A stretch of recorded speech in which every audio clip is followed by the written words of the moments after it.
Guys, what's going on? I'm Nick, and it's just a Honda Accord, and I'm coming to you from Phoenix, Arizona. And it has been a minute since I've come out with an episode, and that's because there hasn't been a lot going on with the car.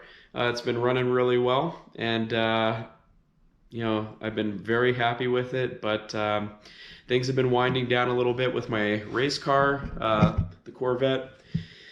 And I've been reassessing what exactly do I want to do with the Honda. And I have a confession. I am turning to the dark side and am doing a few mods. And it's going to start off with doing something that most people do that are into modding and pick up an import, and that's throwing on an intake. So on this week's episode, I'm throwing on the PRL high volume intake. And as I record this, there is no do-it-yourself available from PRL or from anybody else. So I've already gone ahead and installed the intake. And if you're like some people that are tuning in, you're going, is there anything I need to know? I've installed intakes. There's normally nothing to it. For those people, I'll go ahead and give you the spoiler alert of the pain points. And that is the toughest part is actually removing the stock air box and the baffle that connects underneath it. And basically the hardest part is there's a couple of rubber grommets that the box is pegged to and the baffle's connected to, and you have to pull really hard on the airbox to get it out after you unbolt everything. And with the baffle, you actually have to lift the ECU. So if all you're here for is to find out what's the unexpected things, what surprises might come up. If you have experience doing an intake, that's going to be it. So if that's all you're tuned in for, thanks a lot. Appreciate you stopping by and taking a look. If you're like some other viewers that actually want to see me do the step-by-step, stay tuned. I took a lot of video doing this. Actually got a new camera, which I'm using right now, and I'm still using my old cell phone as well to try and give you a couple angles. So I didn't get the perfect angle for all the shots, but I can assure you the quality is going to keep getting better. I'm hoping that if you've been tuned in since that painful first episode I had, you've noticed a very slow but gradual improvement in the caliber of these videos. So with that in mind, let's get started and show you how to put this intake on. These are the tools that I used in case you wanted to know. I would probably look for an alternative. I would love to hear in the comments if you guys have a different tool I should have been using to pry off the this baffle off of those rubber grommets. I'm thinking it's probably going to be in the form of something longer than this. Would have been good. But yeah, basically you just need a couple of screwdrivers, 10 millimeter, few extensions, 2.5 millimeter Allen head, and a ratcheting 10 millimeter wrench is very helpful. Magnet stick is helpful. Radiator pick is helpful, but they're not necessary. So you can do this job with just a handful of tools. I'm going to go ahead and do some pre-assembly on this PRL intake. And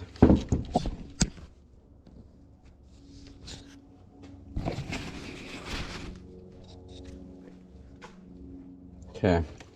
So the first thing that I'm going to do is this piece here, oops, helps when you don't drop it, goes into the intake, and then you tighten the clamp down, and then this is going to fit into here and be sandwiched with the cover and these 4 screws going through it.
Get this nice and tight.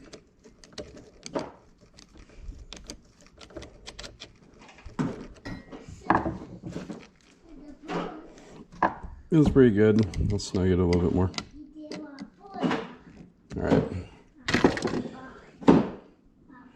So let's go take a look at the car, and the orientation of the MAF is rotated. Not right now, bud. We're working. Okay. So looks like the orientation of the MAF should be like that to match. Soren, you gotta leave that off, bud. Okay, so the very first step is that I have this, I'm gonna do a little bit of assembly of the air box and the air filter. And basically, I showed you how I tighten the clamp down. I put this piece in. This piece goes inside of the box. And I'm gonna set it on top of this filter so it puts a little pressure on the filter to push the holes up. So it's I've discovered that the bolt holes, or that the bolts that PRL recommends including, are not very long, so it's pretty difficult to get the threads to engage unless you have pressure. Make sure the orientation of the MAF is lined up with the PRL logo.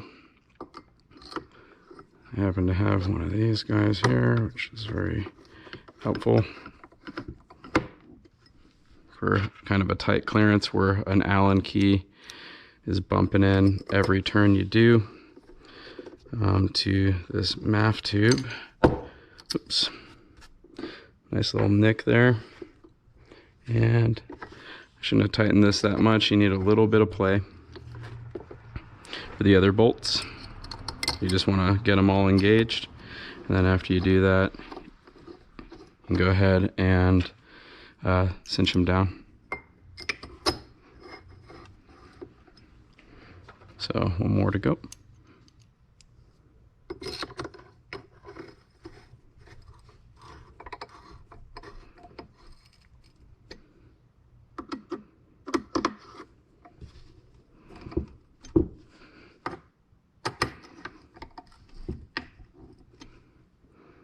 You definitely don't want to go crazy tightening these guys down. Oops, I thought I was good. But it looks like I didn't get thread engagement on that side bolt. I need to loosen them. Loosen the other three. Get a little bit of play. Just enough to get this guy started.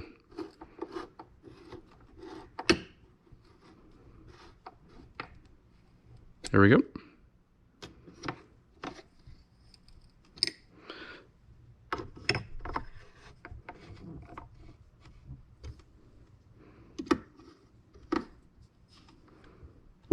Okay. So this box is ready, and let me just look at this hardware. So I know this piece goes on the silicone inlet hose that goes right into here.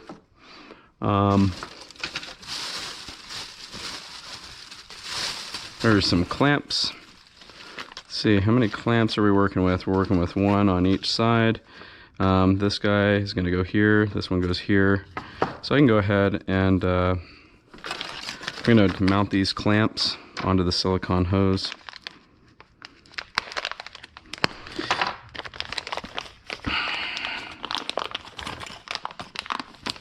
Just to get ready. Get it close to being tight.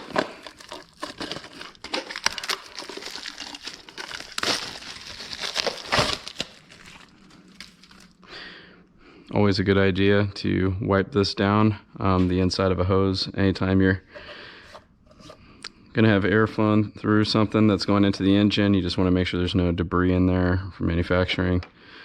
Let me just look at this rotation. You always want to try and make the screws as easily accessible as possible, so I'm going to have them facing upward. Do the same thing on this guy. And fumble.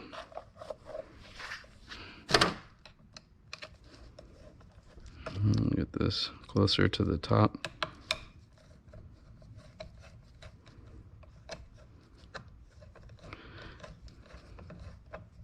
You don't want to put any tension at this point. You just want to not fall off, ideally, when you're getting it mounted. You have plenty of room to work when it's outside of the engine bay. Then try and rotate those screw heads so they're facing toward you for easy access a little bit later when we cinch them down. Yeah, it should be good. All right. I'll leave these for now. I'll go ahead and put this plate on.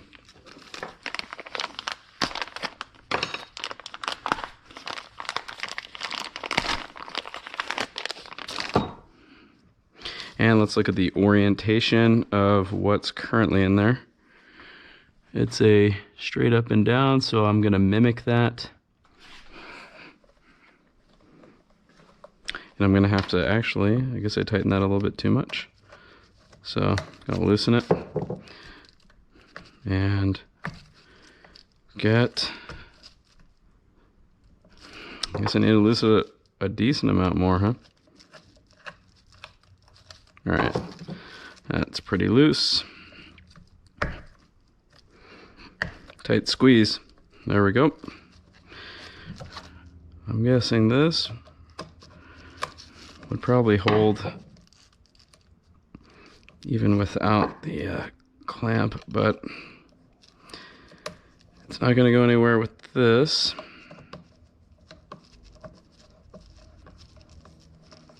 You know, once you start feeling tension, you stop. And that's good. So now we can go ahead and get started in the engine bay.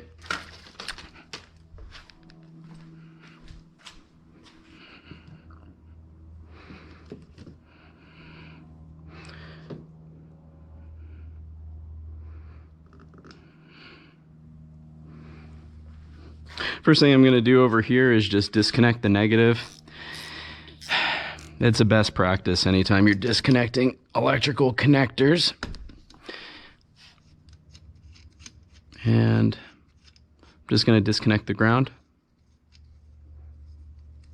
Take this nut off, it's 10 millimeter, and just kind of let that thing dangle. Now there's no power. I can get started on the air box. And it's going to start with me at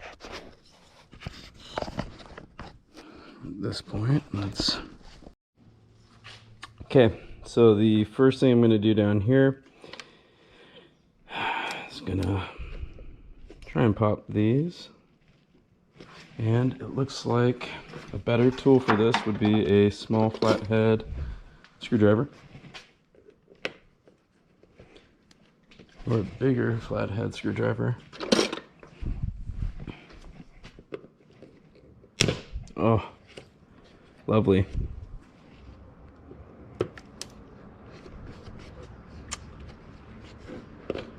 I was told that these guys like to break. So, maybe if I just put on equal pressure on each side, I'll have better luck on this one. Nope. Oh man, not going well. Yikes.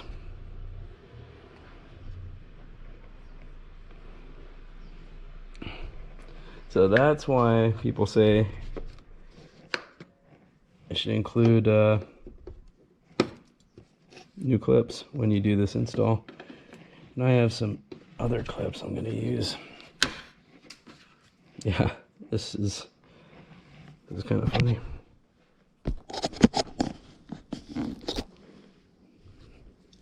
So I've totally struck out here trying to pull these. I mean, before I go get wild, I'm gonna get this thing out.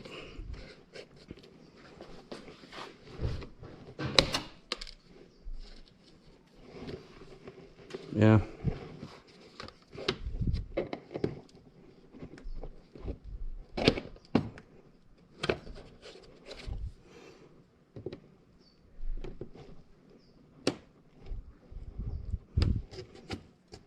No.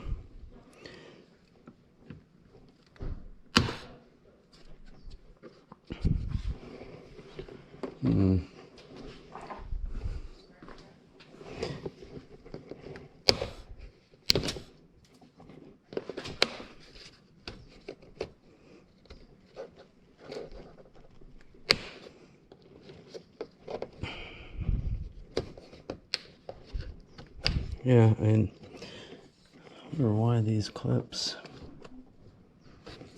are such a pleasure to remove.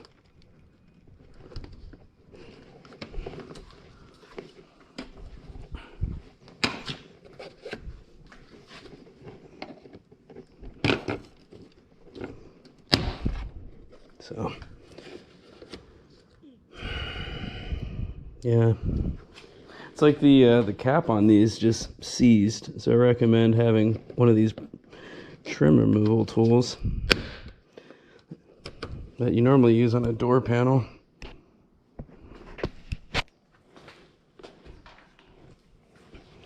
Trust me, when I replace these, I'm not gonna use the exact same clips. It'd be a waste of time too.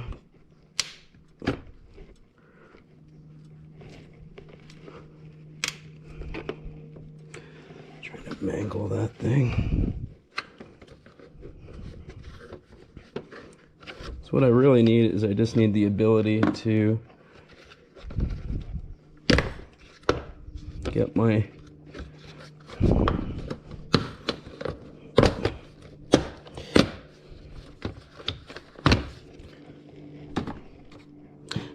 pry down here, and you don't want to break the snorkel.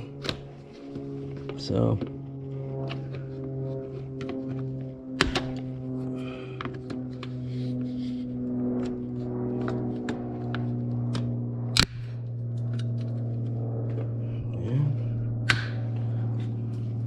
yeah, not pretty.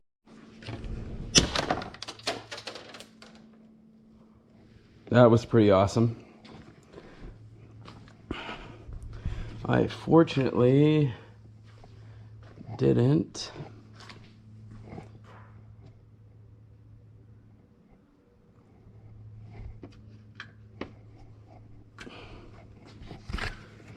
break my snorkel. I have easy access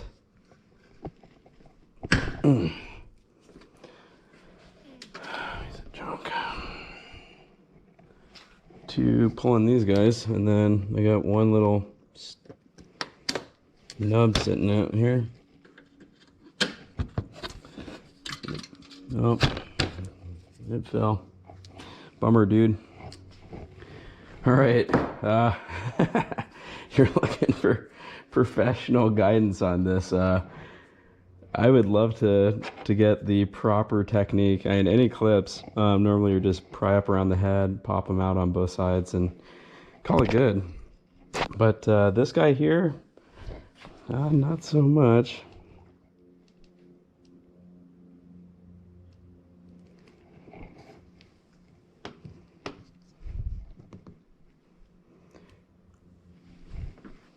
Okay.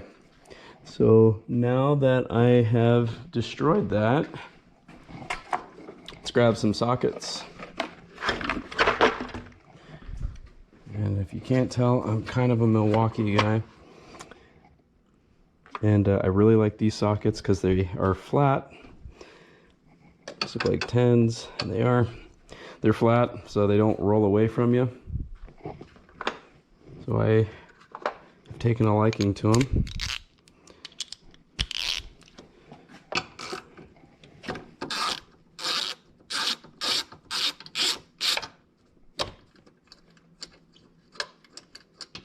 And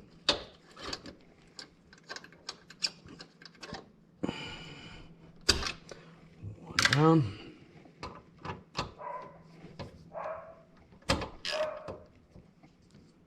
Let's see where that's going. Trying to get this at an angle you can see what's happening down here.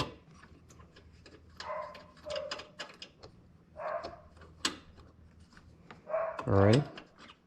So this is like stuck to the washer. I'll let it be for right now.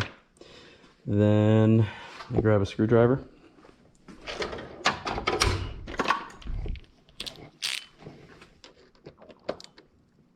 Just gonna loosen this. I'm gonna go ahead and disconnect the MAF sensor and get this nice and loose. It's gonna be coming out anyway.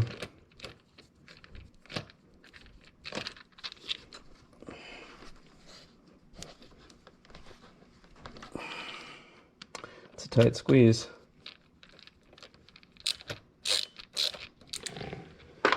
That should have plenty of play. Probably not a bad idea to pull the MAF sensor all together. So if I have to yank on this, I don't. Assuming you can access it.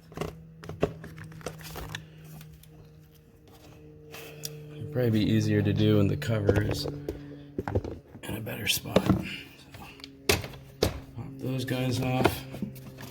What's holding this on? Not much. Okay, so now I have access to the harness. You just squeeze it and pull the pigtail off, and the top of the airbox is ready to come off.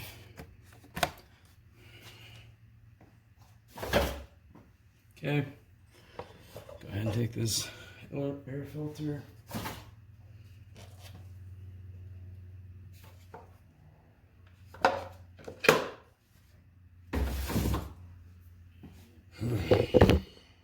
These two bolts are loose and it's just connected to this peg. So maybe if I give it a little bit of a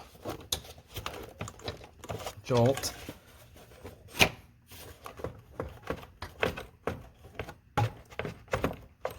I can feel it, a little shake. Come on. Try not to hit the ECU.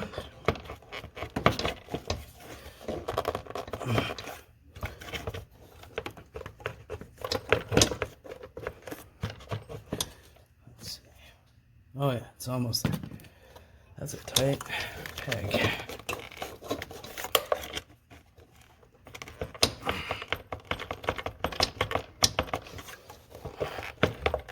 There.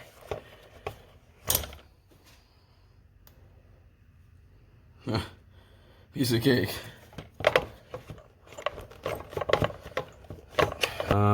Got a bolt here. And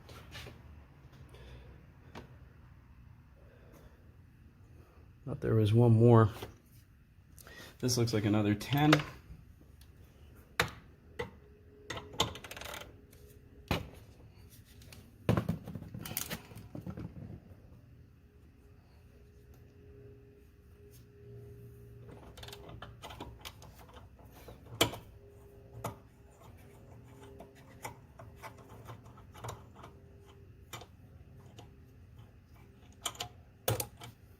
Okay.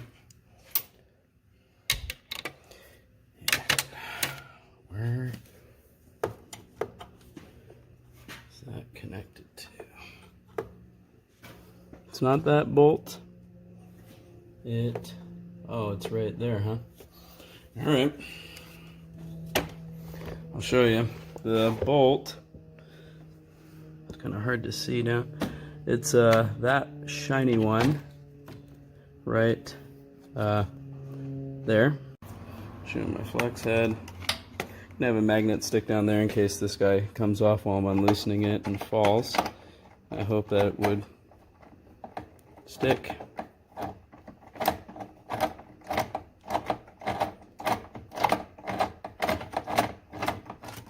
Okay, felt totally loose. So take this.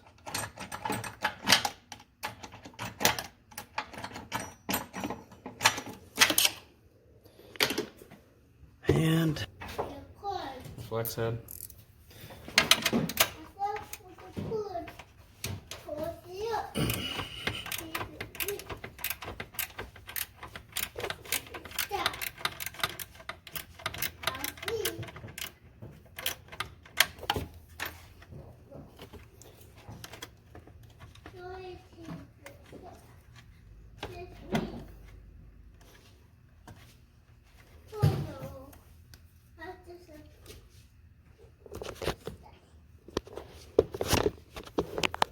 Take it down in here. So the easiest way to do this, looking back, would have been to pull this ECU all together, and it's got a little tab. What's this for? Swings up. That's a trim removal tool. Okay. What can I use it So for? when you do this, you can now pull this guy. You have plenty of play. What can I use it for? I can swing this out of the way, and then I have plenty of room to play with this, and I probably wouldn't have broken the mounting tab for my snorkel. This guy is just, this has been not fun.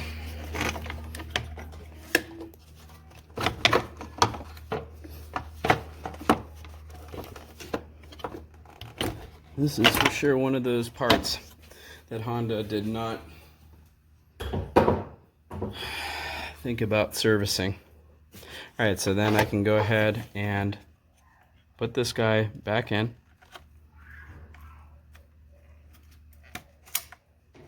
I'm going to do the same thing here. Get right back.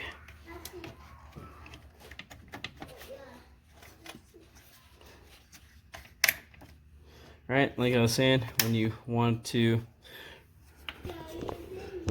remove this ECU, you push down here and pull up, push down here, pull up.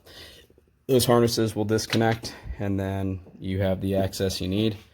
So hopefully watching me struggle, not knowing this tip, will save you from doing what I did right here and breaking the tab.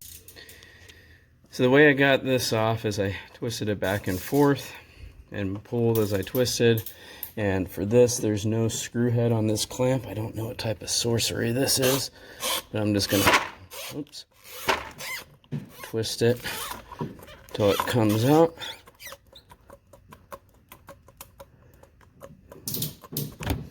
And there we are. All right, so I'm gonna go ahead and get this guy on. Oh, it looks like it's actually gonna be easiest to slide this in first, all the way to the nub. You're almost done. I am. I'm very close. Okay, I did that. Soon.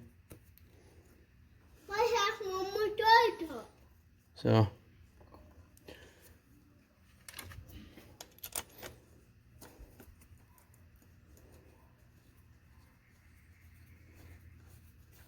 See?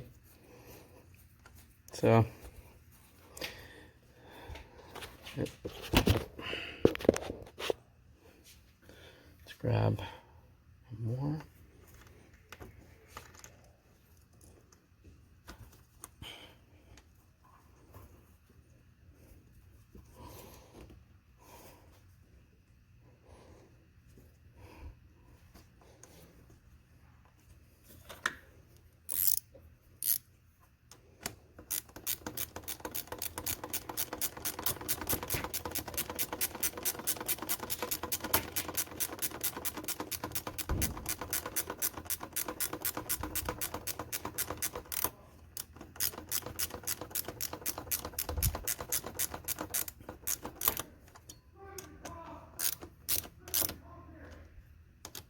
What is that? What's that? I don't know.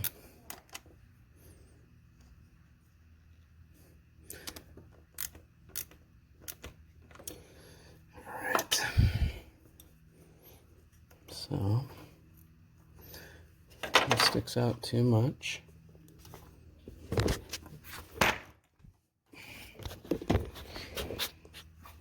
I'm going to get this pushed all the way in.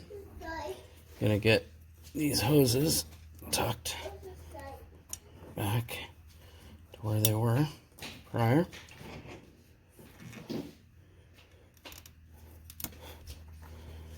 Okay.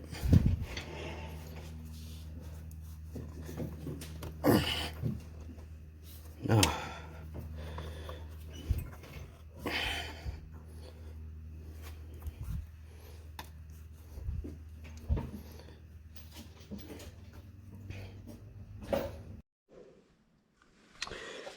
so remember when you pull your old intake off to pull these guys off.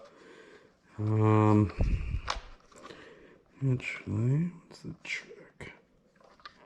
Can I pull this? Yep. Okay. All right. So pull out the bottom, and then I'm guessing this loses its rigidity, and now I can pull it out. Cool. Do the same thing on this guy. Maybe. This one's gonna be a little bit. Oh, there we go. All right, buddy. So just a heads up, it looks like this bracket here is the right side, and this bracket here is for the left side. So this bracket's gonna mount like so. I'll put the other one on, and then I'll show you how it looks when it's actually in the car. Then I'm gonna go ahead and slip this onto the PRL bracket. All right. And one more to go.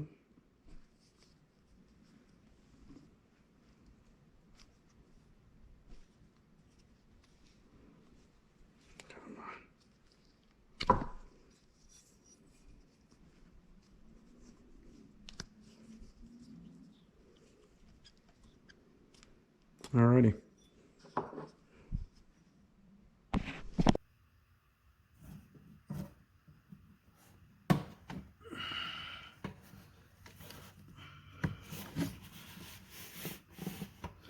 Trying to get this thing into position, and really to find that guide. Got my bolt holes pretty much lined up.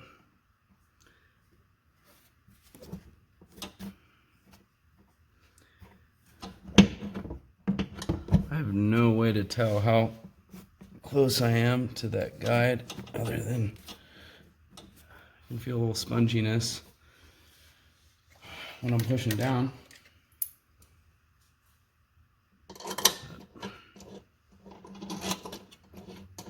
Either way.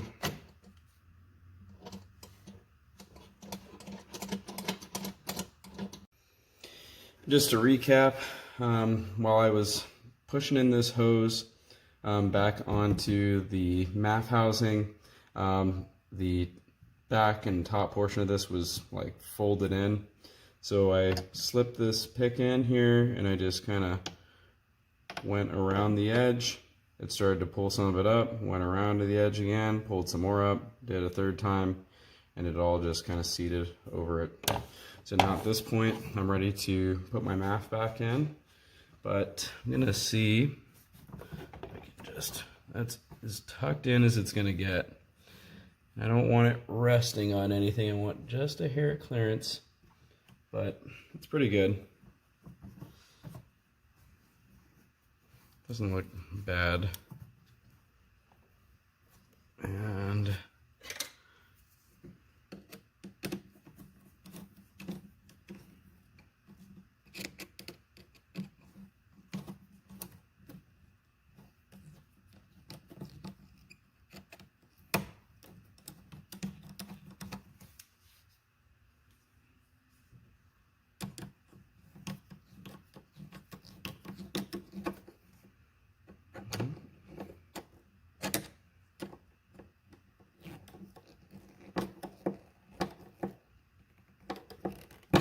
tight. And one more.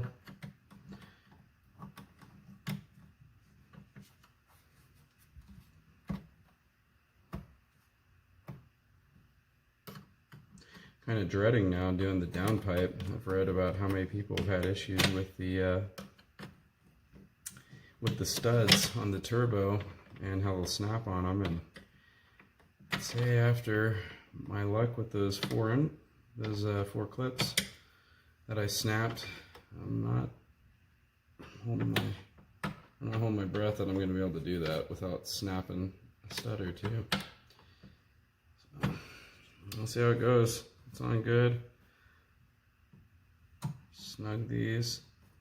Make sure they're good and tight.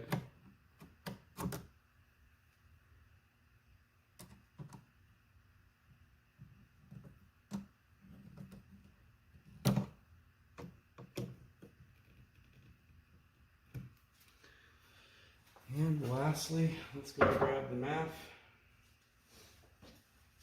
Take these two tiny Allen head screws. It only goes one way, right? That way, where the arrow is pointing toward the turbo, not away from it.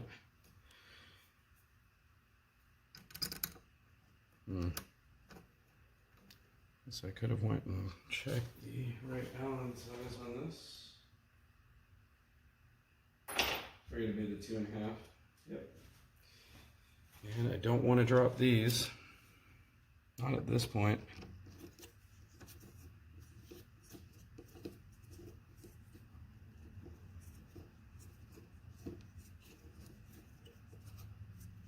Ready?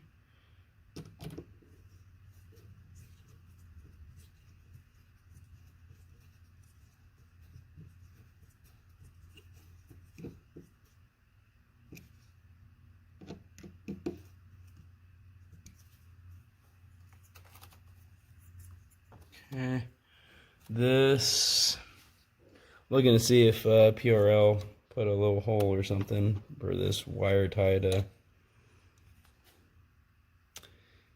hang into. It doesn't look like it. It's not a big deal. So,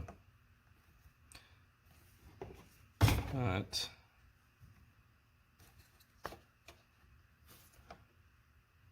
there we go. But that might rattle. So I'm just feeling around back here to see. Nope. So I'm gonna go ahead and I can't rotate it. Probably just wrap it in a couple pieces of electrical tape and then zip tie it to this harness. Just because that's how I roll. And lastly, I need to look in my clip jar and see if I can find 4 clips that will fulfill the carnage that I had at the very beginning of this install. Now that this is nice and snug, I can go ahead and put on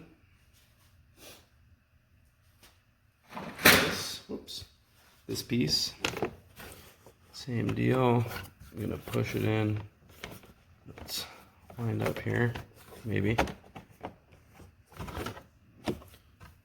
Sure it's directional. It's got a little hole here for this to line up into.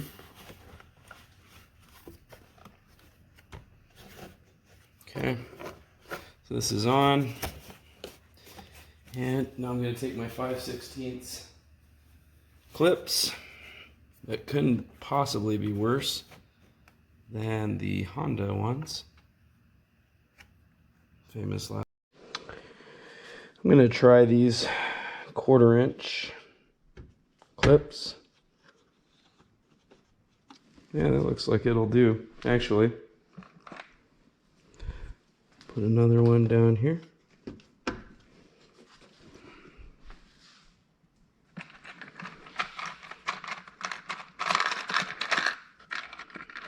Got plenty of these.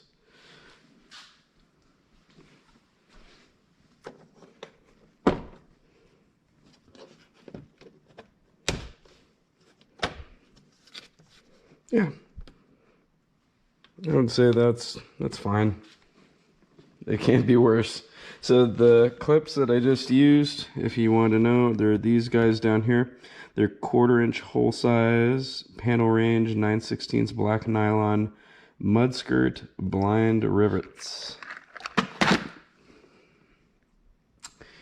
And now all I have left to do is to snap on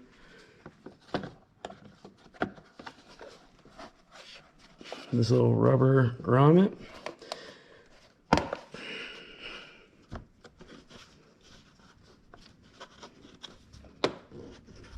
Yep.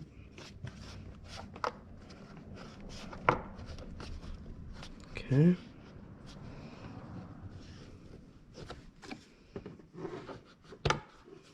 And go.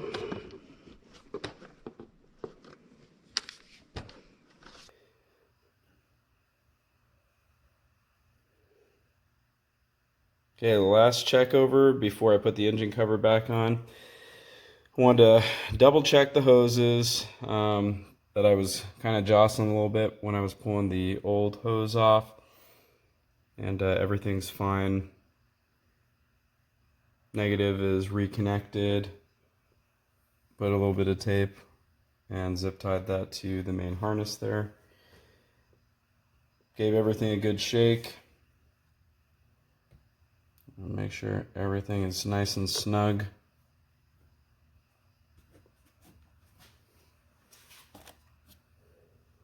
Feels good. Feels like it's ready to start.